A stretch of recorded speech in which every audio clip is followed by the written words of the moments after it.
What I appreciate about God in this text is that God is addressing the man in his sphere, which suggests to me that God is acknowledging his sphere, and it doesn't sound like God is rebuking him because of it.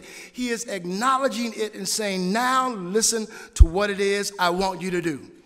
I'm glad for a God that can at least accept me, even when I'm messed up, imperfect, and afraid, and not completely relegate me to the trash heap because I'm not as strong as some think I ought to be.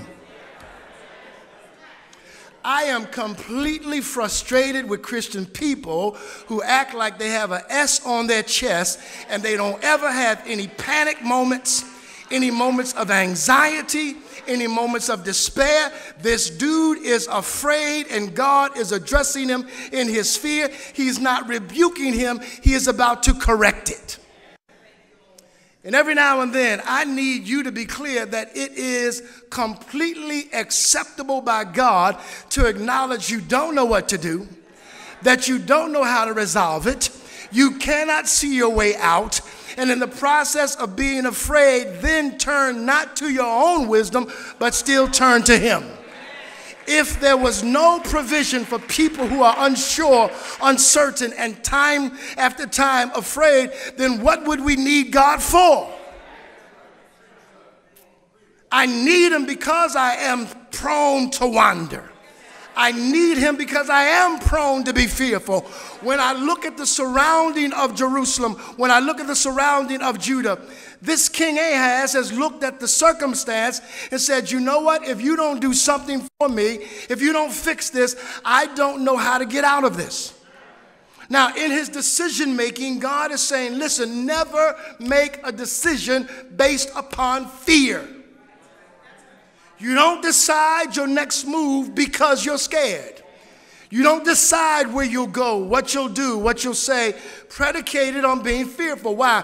Because fear is always the wrong basis upon which to make a decision. You don't decide to go left or right based upon being afraid. It is always a failure. And as long as you are there, you must at least remediate with God the fear rather than make a move. If you don't know what God says, what insulation do you have against what everybody else is saying? You say, well, I don't know what to do. Well, do you know anything about his word? Very little. That's the problem. The problem is that you come to church on Sunday morning and you worship, but you won't come to Bible study. Sorry. Problem is you spend too much time on Facebook and on a computer, and you know all about who's zooming who, but you can't find Galatians from Genesis. Problem is you done spent way too much time watching Love and Hip Hop.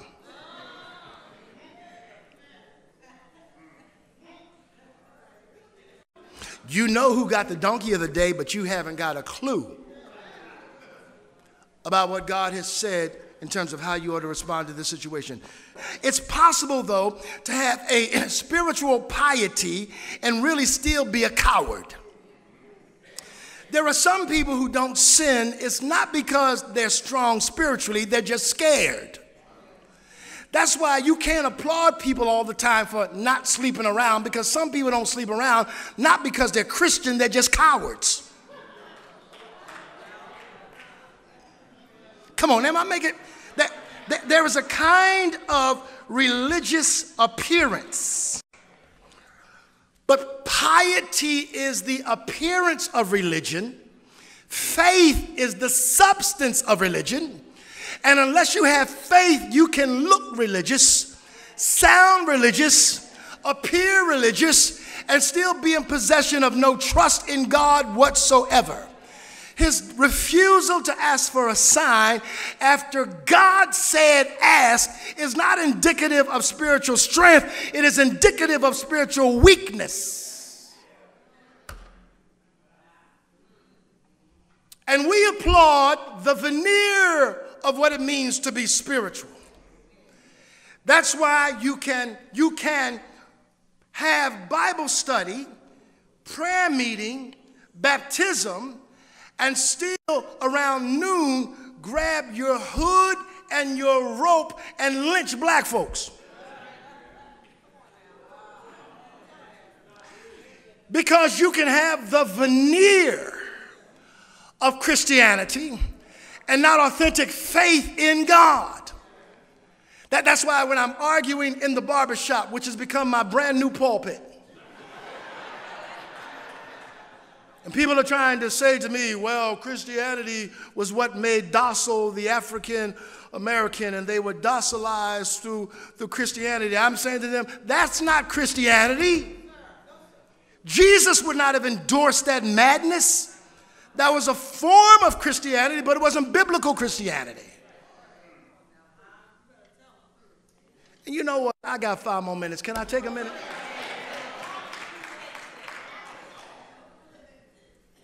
That wasn't Christianity, not Orthodox Christianity. And the brothers that tell me, well, I'm getting rid of my slave name, and instead of being Joe Johnson, I'm now going to be Abdul Malik Shabazz. Well, if you understand anything about the way Islam converted on the basis of spear point,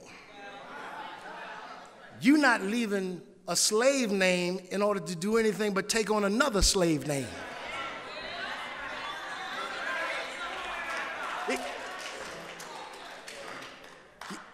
He said, well, that's not Orthodox Islam. Well, that ain't Orthodox Christianity. When you come to the table with God in whatever circumstance you are in, you bring something to that table that is a faith in him. What happens out of that is that signs are evidence to support faith. They are never advance proof. When you come to God, God gives what you need in order to fulfill a faith that is already existent. But signs are not created in order to give you faith. You got to bring faith to the event. And the sign is supposed to support the faith you already got, not create it. Because there are times when the lights can't blink and the shade go up and down and the voice comes careening from the cot. You can't live off that stuff. If you live your life based upon created, miraculous signs, you have a weak Christianity. And you're like a drug addict because you got to keep coming to church because you got to get jacked up, jacked up, jacked up. You need more, you need more, you need more. And at a certain point, can't nobody keep you that high. You come because you need a miracle, you need a miracle, you need a miracle. Well, listen, at a certain point, if you've seen 1, 2, or 3, shouldn't that be enough?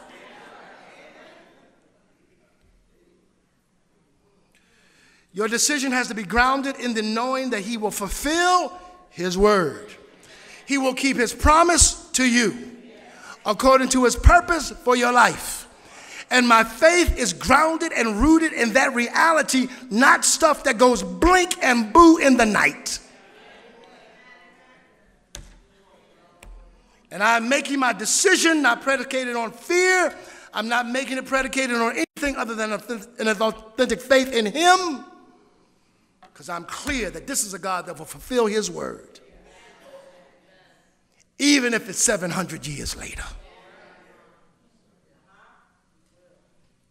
And when you're making decisions, these are factors that need to be a part of the mundane, everyday sensibility of every believer.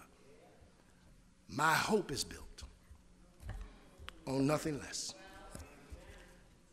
than Jesus' blood and his righteousness. I dare not trust the sweetest frame, but I'll wholly lean on Jesus' name. On Christ, the solid rock, I'll stand. all other ground, all other commentary, all other words, all other wisdom is sinking sand.